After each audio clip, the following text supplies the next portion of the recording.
Magandang umaga po sa inyong lahat. A couple of days ago, I was talking with a priest friend who is being trained to be an exorcist in their archdiocese. He attended a seminar here in Manila for him to be updated, prepared, and equipped as he embarks a very tedious and challenging ministry in the priesthood. As we were talking and sharing our experiences, sabi namin, grabe no? Ito yung isang extreme. Even until now, marami pa ring mga tao ang hindi naniniwala sa evil spirits. Para sa kanila, gawa-gawa lang ng isip ng tao yon at hindi totoo. Yun po yung unang extreme.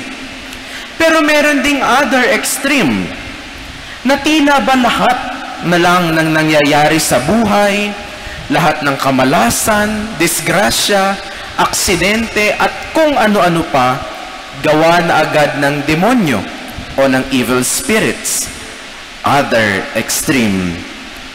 Sa akin pong palagay at pagninilay, hindi ba pwedeng, halimbawa, nagkataon lang talaga na nahawa ka at nagkasakit ka? Hindi ba pwedeng, it just so happened that you are just in the wrong place at the wrong time?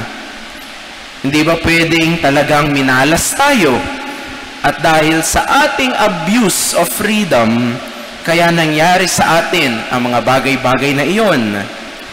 And so, I jokingly told my friend, alam mo, minsan, nakakaawa din yung mga demonyo no?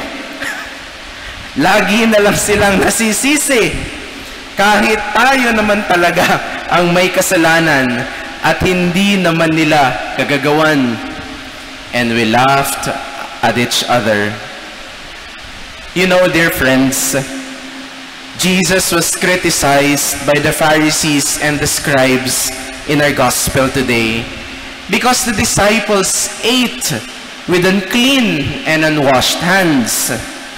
On one hand, tama naman yung mga Pharisees and scribes. Bakit?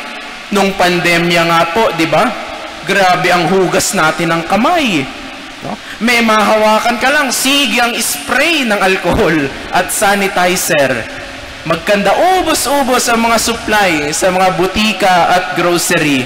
Nilimitahan pa sa tigda 2 bottles lang ang pwedeng bilhin. But you see, the scribes and the Pharisees here are not just talking about the physical cleanliness. Natural lang naman po na paggaling tayo sa palengke, naguhugas tayo ng kamay. Minsan nga, naliligo pa. But you see, they were preoccupied with the ritual washing of hands. Para sa kanila po kasi, sobrang halaga ng mga ritual na yon. At pag hindi nyo ginawa at sinunod yon, dahil tradisyon yon ng kanilang mga elders, masama ka na sa paningin ng Diyos at pwede kang parusahan. Again, they were more concerned of the externals rather than the spirit and the meaning of the law. Kaya po sabi ni Jesus sa Gospel, hear me, all of you, and understand. Makinig kayo sa akin at unawain ninyong mabuti. Nothing that enters from outside can defile that person. But the things that come from within are what defiled. Kung sa Tagalog pa, ganito yung gustong sabihin ni Jesus. Yung mga nasa puso nyo ang masama at nagpapasama sa inyo. Yung mga iniisip nyong paghihiganti, kahalayan, pandaraya, ang nagpaparumi sa inyo. Yung mga ginagawa nyong kasakiman, inggit, kayabangan, panchichismis ng kapwa, ang dapat nyong hugasan at linisin. Hindi lang yung mga kamay na galing sa palengke o yung mga paa na tumapak sa putikan. Yan dapat ang unahin nyong i-disinfect. Yung mga masasama na nanggagaling sa inyong mga puso. My dear brothers and sisters, laws, rituals, and traditions are very important in our lives, and most especially in the life of the church. Yan nga po yung ginagawa natin ngayong umagang ito eh. Our sacraments, liturgies, prayers, and worship, they are outward and visible signs of God's graces in our lives. Totoo po yun. However, it becomes a problem when people empty a religious ritual of its deeper meaning by merely going through the motions and actions.